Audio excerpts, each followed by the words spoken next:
What's up, everybody? It's Kerygma Korner. What's that word mean? Kerygma Holy Week. Kerygma Korner.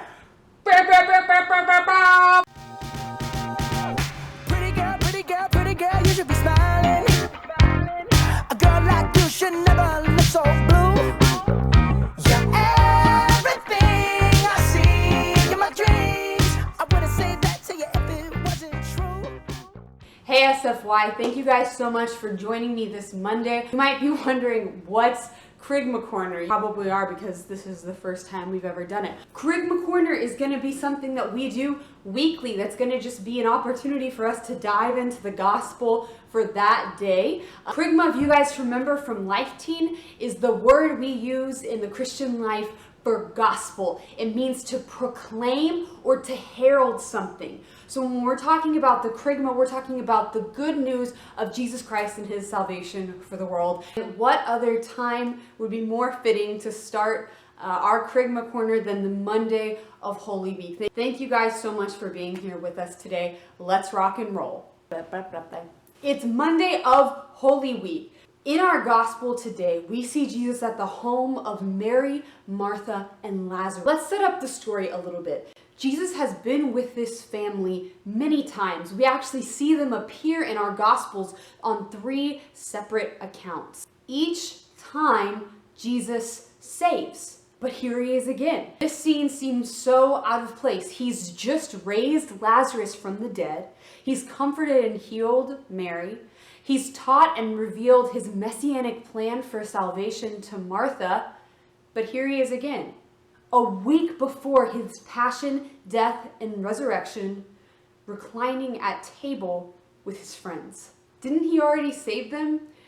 But it wasn't enough for Jesus. Jesus is actually putting himself at risk just to be with this family. Just after Lazarus is raised from the dead, as the drama of the Gospel of John continues, we hear right before our gospel today that the chief religious leaders of the Jewish faith are terrified of this Jesus who has just raised his friend from the dead. Right before our gospel today, they say, I have a Bible. That means I know what I'm talking about, right? If we let him go on like this, everyone will believe in him. And the Romans will come and destroy both our holy place and our nation. See, the chief priests and scribes and Pharisees, they weren't afraid of the Jesus that had raised his friend from the dead, that had power over life and death. They were afraid of the Jesus that had brought salvation to a small domestic family. This was the Jesus that threatened their societal, governmental, religious institutions that they put their trust into. We're often terrified of the Jesus that, in a recklessly simple way, wants to just come have dinner with us. This is the Jesus that seems to threaten our daily lives, our sense of normalcy, the Jesus that threatens the institutions, whether that be school, the government, that we put our trust into. This Jesus may seem too real or too intimate. Maybe we feel like Martha and we can't imagine letting Jesus into the dirty place that is our heart, or in the suffering that we're experiencing. Maybe we're Lazarus, stuck in a grave, convinced that there's no way that life could come to this particular place. Maybe we're Mary, grieving at the loss of our normal lives, of family members, of friends, of community. Jesus comes to this same family over and over and over again. In their home, in the quiet of their heart, Jesus comes to save them.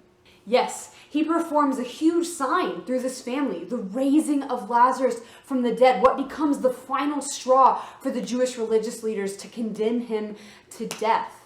But the greater salvation is the domestic one that takes place in their own hearts, in a quiet, intimate friendship with the person of Jesus. In preparation for the rest of the week, as we journey with Jesus within our homes, take a moment to reflect on your need for salvation. Where this idea of salvation makes us uncomfortable, feels a little too real, or seems to threaten our sense of safety. Jesus wishes to quietly reveal his plan of salvation for you, where he wishes to rescue you in the silence of your heart. Ask him to come and meet you wherever you are this Holy Week, despite the chaos of the quarantine, and to come have dinner with you and your family despite it all. God bless you guys. Thank you so much for joining us for our first Kerygma Korner! Stay tuned this week for more daily reflections on our gospel readings as we journey through Holy Week together. I'm praying for you. Pray for me. God bless you. Rock and roll, SFY!